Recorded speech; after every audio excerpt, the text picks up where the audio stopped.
ഞങ്ങൾ തൊഴിലാളികളോട് പറയുന്ന ഒരൊറ്റൊരു കാര്യമാണ്, നിങ്ങൾ തൊഴിലെടുക്കുന്ന മേഖല ഓട്ടോറിക്ഷ തൊഴിലാളി മേഖലയാണ്. ആ മേഖലയിൽ നേരിടുന്ന വിഷയങ്ങൾ, തൊഴിലാളികൾ പൊതുവായി നേരിടുന്ന വിഷയങ്ങൾ, ആ വിഷയങ്ങൾ ഉയർന്നു വരുമ്പോൾ നിങ്ങളുടെ പാർട്ടിയോ നിങ്ങളുടെ ജാതിയോ നിങ്ങളുടെ മതമോ അതിനെതിരായിട്ട് നിലകൊണ്ടാൽ നിങ്ങൾ ഏത് പക്ഷത്ത് നിൽക്കും? ഞങ്ങൾ ചോദിക്കുന്ന ഒറ്റ ചോദ്യം അതാ. ഞങ്ങൾ ഏതെങ്കിലും രാഷ്ട്രീയ പാർട്ടിയുടെ അടിമക്കൂട്ടങ്ങളായിട്ട് ജീവിക്കാൻ ആഗ്രഹിക്കുന്നവരല്ല. ഞങ്ങൾക്ക് തൊഴിലാളികളുടെ താല്പര്യങ്ങൾ മാത്രമേ ഞങ്ങൾ നോക്കുന്നുള്ളൂ. അതുകൊണ്ട് തന്നെ കൃത്യമായ രാഷ്ട്രീയ നിലപാടുകളുണ്ട്. ആ രാഷ്ട്രീയ നിലപാടുകൾ കക്ഷി രാഷ്ട്രീയ നിലപാടുകളല്ല, തൊഴിലാളി വർഗ നിലപാടാണ്. ഓട്ടോറിക്ഷ തൊഴിലാളികളുടെ അവകാശങ്ങൾക്ക് വേണ്ടി നിലകൊള്ളാൻ നിങ്ങൾ തയ്യാറാണോ? ഓട്ടോറിക്ഷ തൊഴിലാളികളുടെ അവകാശങ്ങൾക്ക് വേണ്ടി നിലകൊള്ളുക എന്ന് പറയുന്നതിൻ്റെ അർത്ഥം നിങ്ങൾക്ക് വേണ്ടി നിങ്ങൾ നിലകൊള്ളുക, നിങ്ങളുടെ കുട്ടികൾക്ക് വേണ്ടി നിലകൊള്ളുക, നിങ്ങളുടെ കുടുംബത്തിന് വേണ്ടി നിലകൊള്ളുക. ഞാൻ അഡ്വക്കേറ്റ് കസ്തൂരിദേവൻ, SATUവിൻ്റെ ജില്ലാ പ്രസിഡൻ്റായിരുന്നു. ഇപ്പോൾ HMSൻ്റെ കണ്ണൂർ ജില്ലാ പ്രസിഡൻ്റാണ്. ഓൾ കേരള സ്വതന്ത്ര ഓട്ടോറിക്ഷ തൊഴിലാളി യൂണിയൻ എന്ന് പറഞ്ഞിട്ട് കഴിഞ്ഞ ഓഗസ്റ്റ് 30 കണ്ണൂരിൽ വെച്ച് സംസ്ഥാന തലത്തിൽ രൂപീകൃതമായ ഓൾ കേരള സ്വതന്ത്ര ഓട്ടോറിക്ഷ തൊഴിലാളി യൂണിയൻ്റെ സംസ്ഥാന പ്രസിഡൻ്റാണിപ്പോൾ. ഞങ്ങളെ യൂണിയനെക്കുറിച്ച് വിവിധ ജില്ലകളിൽ നിന്നുള്ള തൊഴിലാളികൾ കൂടുതലായിട്ട് അറിയണം എന്ന് ആവശ്യപ്പെട്ടതുകൊണ്ടാണ് ഇത്തരത്തിൽ ഒരു സംസാരം നടത്താൻ വേണ്ടി തയ്യാറാകുന്നത്. സ്വതന്ത്ര ഓട്ടോറിക്ഷ തൊഴിലാളി യൂണിയൻ എന്ന SATU 2002 രൂപീകരിക്കുന്നത്. SATU രൂപീകരിക്കുന്ന സന്ദർഭത്തിൽ അത് കണ്ണൂർ ജില്ല അടിസ്ഥാനത്തിലാണ് രൂപീകരിച്ചത്. അന്ന് കണ്ണൂരിലെ ഓട്ടോറിക്ഷ തൊഴിലാളികളുടെ അവസ്ഥ എന്ന് പറയുന്നത് വളരെ പരിതാപകരമായിരുന്നു. പോലീസുകാരും RTO ഉദ്യോഗസ്ഥന്മാരും ഒക്കെ ഈ തൊഴിലാളികളെ അടിമകളായിട്ടാണ് കണക്കാക്കിയിരുന്നത്. ഒപ്പം തന്നെ ഈ തൊഴിലാളികളെ പിടിച്ചുപറിക്കാരും സാമൂഹ്യ വിരുദ്ധന്മാരുമായിട്ട് ചിത്രീകരിക്കുന്നതും ആ കാലത്ത് വളരെ ഒരു സാധാരണ സംഭവമായിരുന്നു. 1960 ആരംഭിച്ച ഓട്ടോ സർവീസ് കേരളത്തിൽ, ഈ മേഖലയിൽ വളരെ പാരമ്പര്യമുള്ള വിവിധ ട്രേഡ് യൂണിയനുകളുണ്ട്. പക്ഷേ ഈ ട്രേഡ് യൂണിയനുകളൊന്നും തന്നെ ഈ തൊഴിലാളികളുടെ സാമൂഹ്യ അന്തസ്സും ആത്മാഭിമാനവും സംരക്ഷിക്കാൻ ആവശ്യമായിട്ടുള്ള നടപടികൾ സ്വീകരിച്ചിട്ടില്ല എന്ന് കഴിഞ്ഞ കാലം പരിശോധിച്ചാൽ നമുക്ക് മനസ്സിലാക്കാൻ സാധിക്കും.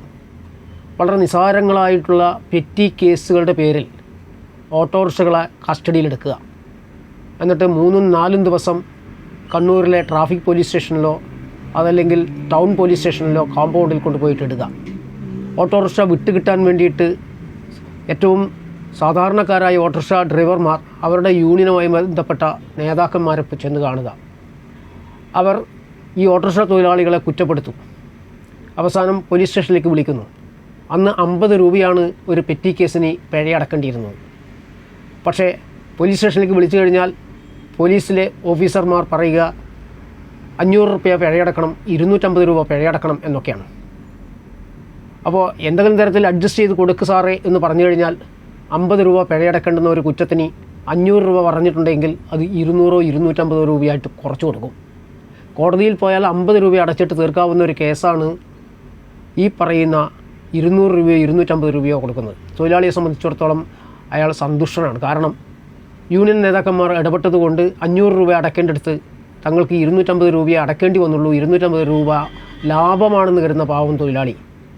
ഇങ്ങനെയൊക്കെയുള്ള സാഹചര്യത്തിലാണ് ഞങ്ങൾ കണ്ണൂരിൽ വളരെ പരിമിതമായ ഓട്ടോറിക്ഷ ഡ്രൈവർമാർ മുൻകൈയെടുത്തുകൊണ്ട് ഒരു സ്വതന്ത്ര തൊഴിലാളി യൂണിയൻ വേണം, തൊഴിലാളികളുടെ ആവശ്യങ്ങൾ നിർഭയം ആരുടെ മുമ്പിലും പറയാൻ സാധിക്കുന്ന തരത്തിൽ തൊഴിലാളികളുടെ സാമൂഹ്യ അന്തസ്സിനെ ചോദ്യം ചെയ്യുന്നുണ്ടെങ്കിൽ അതിനെതിരായിട്ട് പരസ്യമായി അതിനെ ചെറുക്കണം എന്നുള്ള തീരുമാനത്തിൻ്റെ ഭാഗമായിട്ട് SATU എന്ന സംഘടന രൂപീകരിക്കുന്നത്. SATU അതിൻ്റെ പ്രവർത്തനം ആരംഭിച്ചപ്പോൾ ഞങ്ങളുടെ വെല്ലുവിളിച്ചുകൊണ്ട് പറഞ്ഞത് 6 മാസം കൊണ്ട് ഇതിൻ്റെ കഥ കഴിക്കുമെന്നായിരുന്നു. ആ 6 മാസം കഴിഞ്ഞിട്ട് ഞങ്ങൾ 23 കൊല്ലക്കാലം തുടർച്ചയായിട്ട് കണ്ണൂരും പരിസര പ്രദേശങ്ങളിലുമായിട്ട് വിവിധ യൂണിറ്റുകൾ രൂപീകരിച്ചുകൊണ്ട് ഞങ്ങൾ പ്രവർത്തിച്ചുകൊണ്ടിരിക്കുകയായിരുന്നു. ഞങ്ങളുടെ രാഷ്ട്രീയ നിലപാട് കൂടി പറയാം. ഞങ്ങളെ പലരും വിശേഷിപ്പിക്കുന്നത് എന്താ വെച്ചാൽ അരാഷ്ട്രീയക്കാർ, അരാജകവാദികൾ, സാമൂഹ്യ വിരുദ്ധന്മാർ എന്നൊക്കെയാണ്. ഞങ്ങൾക്ക് കൃത്യമായ രാഷ്ട്രീയമുണ്ട്. ഞങ്ങളുടെ രാഷ്ട്രീയം തൊഴിലാളികളുടെ രാഷ്ട്രീയമാണ്, തൊഴിലാളി വർഗ രാഷ്ട്രീയം. അത് HMS എന്ന സംഘടനയുടെ ചരിത്രം പഠിക്കുന്ന ആർക്കും മനസ്സിലാകും. ഇതിനകത്ത് വരുന്ന തൊഴിലാളിയോട് നിങ്ങൾ ഏത് ജാതിയാണ്, ഏത് മതമാണ്, നിങ്ങളുടെ രാഷ്ട്രീയ പാർട്ടി ഏതാണെന്നൊന്നും ഞങ്ങൾ ചോദിക്കുന്നില്ല. ഞങ്ങൾ തൊഴിലാളിയോട് പറയുന്ന ഒരൊറ്റൊരു കാര്യമാണ്, നിങ്ങൾ തൊഴിലെടുക്കുന്ന മേഖല ഓട്ടോറിക്ഷ തൊഴിലാളി മേഖലയാണ്. ആ മേഖലയിൽ നേരിടുന്ന വിഷയങ്ങൾ, തൊഴിലാളികൾ പൊതുവായി നേരിടുന്ന വിഷയങ്ങൾ, ആ വിഷയങ്ങൾ ഉയർന്നു വരുമ്പോൾ നിങ്ങളുടെ പാർട്ടിയോ നിങ്ങളുടെ ജാതിയോ നിങ്ങളുടെ മതമോ അതിനെതിരായിട്ട് നിലകൊണ്ടാൽ നിങ്ങൾ ഏത് പക്ഷത്ത് നിൽക്കും? ഞങ്ങൾ ചോദിക്കുന്ന ഒറ്റ ചോദ്യം അതാ. നിങ്ങൾക്ക് നിങ്ങളുടെ ജാതിയാണോ വലുത്, നിങ്ങളുടെ മതമാണോ വലുത്, നിങ്ങളുടെ രാഷ്ട്രീയ പാർട്ടിയാണോ വലുത്? നിങ്ങൾ പോയിക്കോളൂ, ഞങ്ങളുടെ സംഘടനയിൽ വരണ്ട, ഞങ്ങളുടെ സംഘടനയിൽ നിൽക്കണ്ട. മറിച്ച് ഓട്ടോറിക്ഷ തൊഴിലാളികളുടെ അവകാശങ്ങൾക്ക് വേണ്ടി നിലകൊള്ളാൻ നിങ്ങൾ തയ്യാറാണോ? ഓട്ടോറിക്ഷ തൊഴിലാളികളുടെ അവകാശങ്ങൾക്ക് വേണ്ടി നിലകൊള്ളുക എന്ന് പറയുന്നതിൻ്റെ അർത്ഥം നിങ്ങൾക്ക് വേണ്ടി നിങ്ങൾ നിലകൊള്ളുക, നിങ്ങളുടെ കുട്ടികൾക്ക് വേണ്ടി നിലകൊള്ളുക, നിങ്ങളുടെ കുടുംബത്തിന് വേണ്ടി നിലകൊള്ളുക, അല്ലാണ്ട് ഞങ്ങൾക്ക് വേണ്ടിയല്ല. അപ്പോൾ നിങ്ങൾക്ക് വേണ്ടിയാണ് നിലകൊള്ളുന്നത്. നിങ്ങളല്ലാതെ ഏതെങ്കിലും രാഷ്ട്രീയ യജമാനന്മാർക്ക് വേണ്ടിയോ ജാതി തമ്പുരാക്കന്മാർക്ക് വേണ്ടിയിട്ടോ മതം മേലാളന്മാർക്ക് വേണ്ടിയിട്ടോ നിൽക്കുന്നുണ്ടെങ്കിൽ നിങ്ങൾ പോയിക്കോളൂ. ഞങ്ങൾ നിങ്ങളെ ഇതിൻ്റെ അകത്ത് ക്ഷണിക്കുന്നില്ല. ഞങ്ങളുടെ സംഘടനയിലേക്ക് ഒരാളെയും ഞങ്ങൾ ക്ഷണിച്ചു വരുത്തിയിട്ടില്ല. ഞാൻ ഒരാളൊഴികെ ബാക്കി എല്ലാവരും തൊഴിലാളികളായിട്ടുള്ള ആളുകളാണ്, ഓട്ടോറിക്ഷ തൊഴിലാളികളായിട്ടുള്ള ആളുകൾ. ഞാനും ഒരു പഴയ ഓട്ടോറിക്ഷ ഡ്രൈവറായി ജോലി ചെയ്ത മനുഷ്യനാണെന്ന് അഭിമാനത്തോട് ഞാൻ പറയുന്നു. വക്കീലായിരിക്കുമ്പോഴും എനിക്കതിൽ നാണക്കേടൊന്നുമില്ല. ഓട്ടോറിക്ഷ തൊഴിൽ എന്ന് പറയുന്നതും ഈ നാട്ടിലെ ഏറ്റവും മോശപ്പെട്ടതെന്ന് കരുതുന്ന ഏത് തൊഴിലും അന്തസ്സോടും അഭിമാനത്തോടും അതുപോലെ തന്നെ സാമൂഹ്യമായിട്ടുള്ള മാന്യതയോടും കൂടി ചെയ്യാൻ ഓരോ തൊഴിലാളിക്കും അവകാശമുണ്ട്. ആ സാമൂഹ്യ അന്തസ്സ് ഓട്ടോറിക്ഷ തൊഴിലാളികൾക്ക് ലഭിക്കേണ്ടതുണ്ട്. ഓട്ടോറിക്ഷ തൊഴിലാളികളെ ഇന്നും എല്ലാ അർത്ഥത്തിലും സാമൂഹ്യ വിരുദ്ധന്മാരായിട്ടോ പിടിച്ചുപറിക്കാരായിട്ടോ ചിത്രീകരിക്കുന്നതിന് കാരണക്കാർ ഈ മേഖലയിൽ ട്രേഡ് യൂണിയനുകളാണ് എന്ന് വിശ്വസിക്കുന്നവരാണ് ഞങ്ങൾ. കാരണം അത്തരത്തിലുള്ളൊരവസ്ഥയെ മറികടക്കാൻ വേണ്ടി അവരെ പ്രാപ്തരാക്കേണ്ടിയിരുന്നത് ട്രേഡ് യൂണിയനുകളായിരുന്നു. ആ ട്രേഡ് യൂണിയനുകൾ ഈ മേഖലയിൽ പരാജയപ്പെടുകയും തൊഴിലാളികൾക്ക് ഇന്നും അവർ അടിമക്കൂട്ടങ്ങളെ പോലെ പോലീസുകാരുടെയോ RTOൻ്റെയോ യാത്രക്കാരുടെയോ അതല്ലെങ്കിൽ ഇവിടുത്തെ ഉദ്യോഗസ്ഥന്മാരുടെയോ ഒക്കെ തെറിയടക്കം കേൾക്കേണ്ടുന്ന ഗതികേടിലേക്ക് തൊഴിലാളികളെ എത്തിച്ചിട്ടുണ്ടെങ്കിൽ അതിൻ്റെ ഉത്തരവാദിത്വം തൊഴിലാളികൾക്കല്ല, ഈ സമൂഹത്തിനല്ല, മറിച്ച് ഇവിടുത്തെ ട്രേഡ് യൂണിയനുകൾക്കാണ്. കാരണം ആ മേഖലയിലെ ട്രേഡ് യൂണിയനുകൾ ഏറ്റെടുത്തിട്ട് അവരായിരുന്നു ഈ പ്രശ്നങ്ങൾക്കൊക്കെ പരിഹാരം കണ്ടെത്തേണ്ടിയിരുന്നത്, സർക്കാരിലേക്ക് ഇത്തരത്തിലുള്ള വിഷയങ്ങൾ ഉന്നയിക്കേണ്ടിയിരുന്നത്, ക്ഷേമനിധി ബോർഡിലേക്ക് ഇക്കാര്യങ്ങൾ അവരുടെ ശ്രദ്ധയിലേക്ക് കൊണ്ടുവരേണ്ടിയിരുന്നത്. ആ ഉത്തരവാദിത്തങ്ങൾ ഏറ്റെടുക്കാതെ ഭരിക്കുന്നവർക്ക് വേണ്ടി മാത്രം അല്ലെങ്കിൽ തങ്ങളുടെ രാഷ്ട്രീയ പാർട്ടികൾക്ക് വേണ്ടി മാത്രം കുഞ്ഞാടുകളാക്കി മാറ്റുന്ന ഒരു പ്രവണത കഴിഞ്ഞ കാലങ്ങളിലൊക്കെ ഉണ്ടായിട്ടുണ്ട്. അതിനെ തകർക്കുന്ന രീതിയിലുള്ള ഇടപെടലുകൾ തൊഴിലാളി മേഖലയിൽ നിന്ന് തുടങ്ങിക്കഴിഞ്ഞിട്ടുണ്ട്. അതിലാണ് AKSATU എന്ന സംഘടന പ്രസക്തമാകുന്നത്. കേരളത്തിനകത്ത് AKSATU അതിൻ്റെ രാഷ്ട്രീയ ദൗത്യം ആരംഭിച്ചിട്ടേ ഉള്ളൂ. മുഴുവൻ തൊഴിലാളി സുഹൃത്തുക്കളും ഈ സംഘടനയെക്കുറിച്ച് പഠിക്കാൻ തയ്യാറാകുക. നിങ്ങളുടെ രാഷ്ട്രീയം നിങ്ങൾ എന്താണ് എന്ന് നിങ്ങൾ തീരുമാനിക്കുക. നിങ്ങൾ എന്നിട്ട് സ്വതന്ത്രമായിട്ട് ഈ സംഘടനയിലേക്ക് വരാൻ താല്പര്യമുണ്ടെങ്കിൽ മാത്രം വരിക. ഒരാളെയും നിർബന്ധിച്ച് ഈ സംഘടനയിലേക്ക് കൊണ്ടുവരാൻ ഞങ്ങൾക്ക് താല്പര്യമില്ല. തൊഴിലാളികളാൽ നയിക്കുന്ന തൊഴിലാളികളുടെ സംഘടനയാണ് SATU, AKSATU എന്നുള്ളത് ഓർത്തിരിക്കുക. അതോടുകൂടി ഈ സംഘടന കേരളത്തിനകത്ത് അതിൻ്റെ പ്രവർത്തനം ആരംഭിച്ചു കഴിഞ്ഞിരിക്കുന്നു. SATU എന്ന് പറയുന്നത് സ്വതന്ത്ര ഓട്ടോറിക്ഷ തൊഴിലാളി യൂണിയൻ, അത് ഇപ്പോൾ ഓൾ കേരള സ്വതന്ത്ര ഓട്ടോറിക്ഷ തൊഴിലാളി യൂണിയൻ ആയിട്ട് മാറുമ്പോൾ ഞങ്ങളെ സംബന്ധിച്ചിടത്തോളം ഞങ്ങൾ മറ്റു തൊഴിൽ മേഖലകളുമായിട്ട് ഞങ്ങൾ കൃത്യമായിട്ട് ബന്ധം ആഗ്രഹിക്കുന്നവരാണ്. ഇപ്പോൾ ഉദാഹരണത്തിന് ഞങ്ങൾ SATU ആയി പ്രവർത്തിച്ചിരുന്ന സമയത്ത് കണ്ണൂരിൽ തിരുവപ്പതി മിൽ എന്ന് പറയുന്ന ഒരു സ്ഥാപനം ഉണ്ടായിരുന്നു.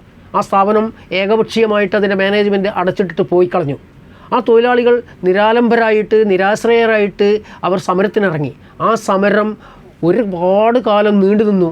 ആ സമരത്തോടൊപ്പം ഞങ്ങളും കണ്ണു ചേർന്നുകൊണ്ട് കണ്ണൂർ നഗരത്തിൽ അവർക്ക് ആവശ്യമായിട്ടുള്ള ഒരുപാട് സഹായങ്ങൾ നൽകുകയും ആ സമരത്തോടൊപ്പം ചേർന്ന് നിന്നുകൊണ്ട് അവരുടെ പോരാട്ടത്തിനോടൊപ്പം ചേർന്ന് നിന്നുകൊണ്ട് എല്ലാ സമരങ്ങളിലും പങ്കാളിത്തം വഹിച്ച ഒരു സംഘടനയാണ് SATU. അതുപോലെ തന്നെ കർഷകരുടെ സമരം, ഡൽഹിയിൽ നടന്ന കർഷക സമരം, ആ കർഷക സമരത്തോടൊപ്പം ഞങ്ങളും കണ്ണീർന്നിട്ടുണ്ട്. കണ്ണൂരിൽ ഞങ്ങളെ കൊണ്ട് കഴിയുന്ന വിധത്തിൽ ഞങ്ങൾ പ്രവർത്തിച്ചിട്ടുണ്ട്. കാരണം തൊഴിലാളികൾ എന്ന് പറയുന്നത് ഏതെങ്കിലും ഒരു മേഖലയിലെ തൊഴിലാളികൾക്ക് മാത്രമായി ഈ സമൂഹത്തിനകത്ത് എന്തെങ്കിലും മാറ്റങ്ങൾ വരുത്താൻ കഴിയുമെന്ന് ധരിക്കുന്നവരല്ല ഞങ്ങൾ. മറിച്ച് തൊഴിലാളികൾ എന്ന് പറയുന്ന അധ്വാനിക്കുന്ന ജനവിഭാഗങ്ങൾ മുഴുവൻ പ്രതിസന്ധി നേരിടുന്ന ഒരു പ്രത്യേക കാലഘട്ടത്തിലാണ് നമ്മൾ ജീവിക്കുന്നത്. ആ തൊഴിലാളികളെയൊക്കെ തന്നെ ഒത്തുചേർന്നുകൊണ്ട് മാത്രമേ നമുക്ക് ഇവിടെ എന്തെങ്കിലും മാറ്റങ്ങൾ ഉണ്ടാക്കാൻ സാധിക്കൂ എന്ന് ഞങ്ങൾ വിശ്വസിക്കുന്നുണ്ട്. അതുകൊണ്ടാണ് മറ്റു തൊഴിലാളി വിഭാഗങ്ങളുമായിട്ട് യോജിച്ചുകൊണ്ട് സമരങ്ങൾ നടത്തണം. ഈ കഴിഞ്ഞ 10-20 3 വർഷക്കാലത്തെ ഞങ്ങളുടെ ചരിത്രം എന്ന് പറയുന്നത് ഒട്ടനവധി സമരങ്ങളുടെ ചരിത്രമാണ്. പോലീസുമായിട്ടുള്ള കേസുകൾ, ക്രിമിനൽ കേസുകൾ, 4 or 5 ക്രിമിനൽ കേസുകൾ ഈ കാലഘട്ടത്തിൽ ഞങ്ങളുടെ ഒട്ടേറെ പ്രവർത്തകർക്ക് എതിരായിട്ട് എടുത്തിട്ടുണ്ട്. ഇന്നും കണ്ണൂർ കോടതിയിൽ 2 സിവിൽ കേസുകൾ ഞങ്ങൾക്കെതിരായിട്ട് നടത്തുന്നുണ്ട്.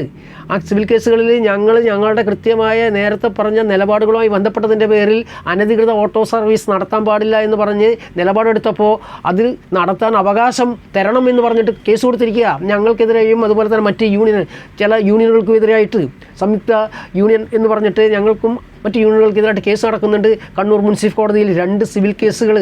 ഞങ്ങൾ RTO ഓഫീസ് മാർച്ച് നടത്തിയിട്ടുണ്ട്. അതുപോലെ തന്നെ ഇവിടെ മുനിസിപ്പൽ ഓഫീസിലേക്ക് മാർച്ച് നടത്തിയിട്ടുണ്ട്.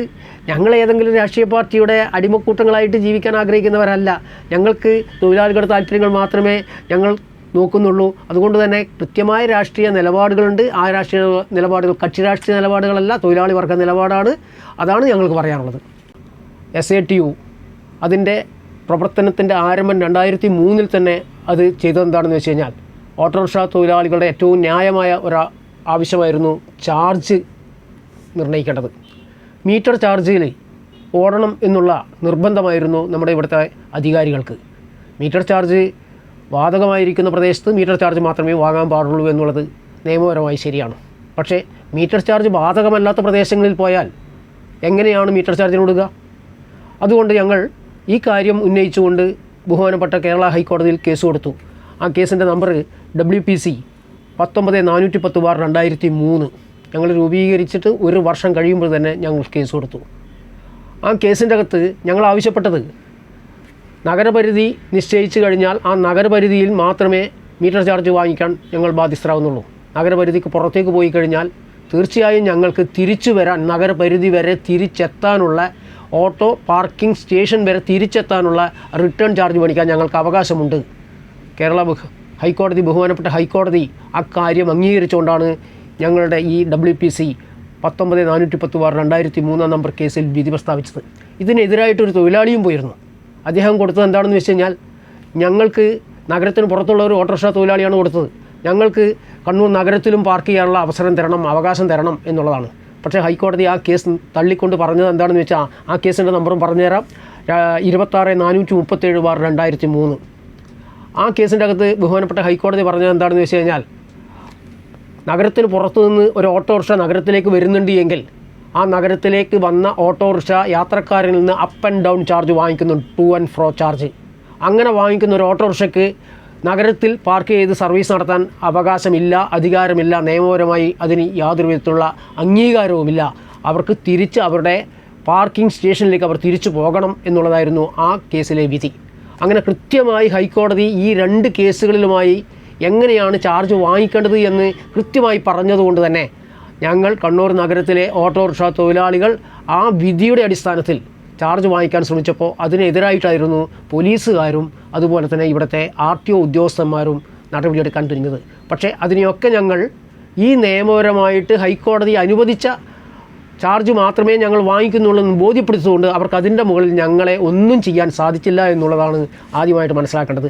ഈ കാര്യം 2003 വരെ ഈ ഇവിടുത്തെ യൂണിയനുകൾക്കെല്ലാം അറിയാവുന്ന കാര്യമാണ്. പക്ഷേ അവരാരും തന്നെ ഇക്കാര്യത്തിൽ ഇടപെടുകയോ ആ പ്രശ്നം പരിഹരിക്കാൻ ആവശ്യമായിട്ടുള്ള നടപടികൾ സ്വീകരിക്കുകയോ ചെയ്തിട്ടില്ല എന്നുള്ളതാണ് ഏറ്റവും പ്രധാനപ്പെട്ട കാര്യം.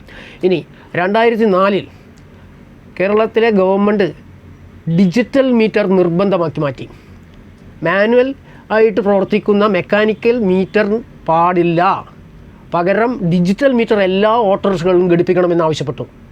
ഞങ്ങൾ ചോദിച്ചു, എന്താണ് മെക്കാനിക്കൽ മീറ്ററിന് തകരാറുള്ള മെക്കാനിക്കൽ മീറ്റർ മാറ്റിക്കോട്ടെ, അങ്ങനെ മാറ്റുന്ന സന്ദർഭത്തിൽ ഡിജിറ്റൽ മീറ്റർ വെക്കാം.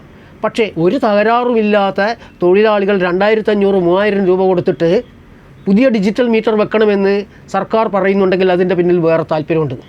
സർക്കാർ നിർബന്ധം പിടിച്ചപ്പോൾ ഞങ്ങൾ അതിനെതിരായിട്ട് ബഹുമാനപ്പെട്ട കേരള ഹൈക്കോടതിയിൽ കേസ് കൊടുത്തു.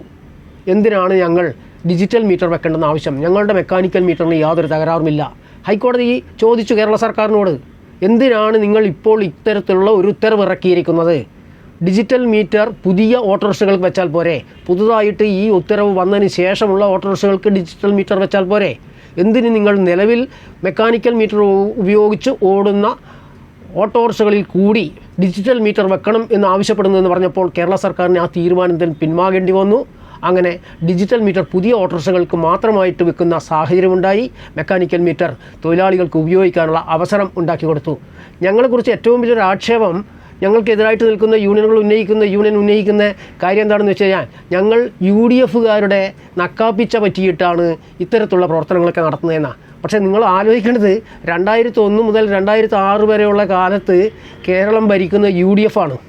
UDF ഭരിക്കുന്ന കാലത്താണ് ഞങ്ങൾ ഇത്തരത്തിലുള്ള കേസുകളെല്ലാം തന്നെ സർക്കാരിനെതിരെ ഫയൽ ചെയ്തിട്ട് വിധി തൊഴിലാളികൾക്ക് അനുകൂലമായിട്ട് സമ്പാദിക്കുന്നതെന്ന കാര്യം നിങ്ങൾ മനസ്സിലാക്കണം. ഈ സംഘടന കേരളത്തിനകത്ത് അതിൻ്റെ പ്രവർത്തനം ആരംഭിച്ചു കഴിഞ്ഞിരിക്കുന്നു. അത് പലരെയും പൊള്ളിക്കുന്നത് നല്ല കാര്യമാണെന്ന് തന്നെ ഞങ്ങൾ കരുതുന്നു. കാരണം സ്വസ്ഥമായ ഒന്നും തന്നെ, ശാന്തമായ ഒന്നും തന്നെ മാറ്റത്തിനെ പ്രദാനം ചെയ്യുന്നില്ല. തളം കെട്ടിക്കിടക്കുന്ന ഒരു ജലാശയം എപ്പോഴും കൊതുകുകളുടെയോ അല്ലെങ്കിൽ മാലിന്യങ്ങളുടെ കൂമ്പാരമായി മാറും. എന്നാൽ ചലനാത്മകമായ ഒരു ജലാശയം അത് എപ്പോഴും മാറ്റങ്ങൾക്ക് വേണ്ടി, ഏറ്റവും ശുദ്ധമായ ഒരു പ്രക്രിയയ്ക്ക് വേണ്ടി നടന്നുകൊണ്ടിരിക്കുന്നുണ്ട്. ഞങ്ങൾ ആ പ്രക്രിയ ഏറ്റെടുത്തിരിക്കുകയാണ്. കേരളത്തിലെ നിശ്ചലമായിരിക്കുന്ന ഓട്ടോറിക്ഷ തൊഴിലാളി മേഖലയിൽ ഞങ്ങൾ ചലനങ്ങൾ സൃഷ്ടിച്ചിട്ടുണ്ട്, ചലനങ്ങൾ ഇനിയും സൃഷ്ടിക്കും. അത് ഈ ഇവിടുത്തെ തൊഴിലാളികളുടെ സഹായത്തോടു കൂടിയാണ്, അല്ലാണ്ട് ഞങ്ങളുടെ എന്തെങ്കിലും മികവ് കൊണ്ടാണ് ഞങ്ങൾ കരുതുന്നില്ല. ഭാവിയിലും നിങ്ങളുടെ എല്ലാവരുടെയും സഹകരണം ഉണ്ടാകണമെന്ന് മാത്രം അഭ്യർത്ഥിച്ചുകൊണ്ട് നിങ്ങൾക്ക് എല്ലാവിധ നന്മകളും നേർന്നുകൊണ്ട് നിർത്തുന്നു. നന്ദി, നമസ്കാരം, അഭിവാദ്യങ്ങൾ.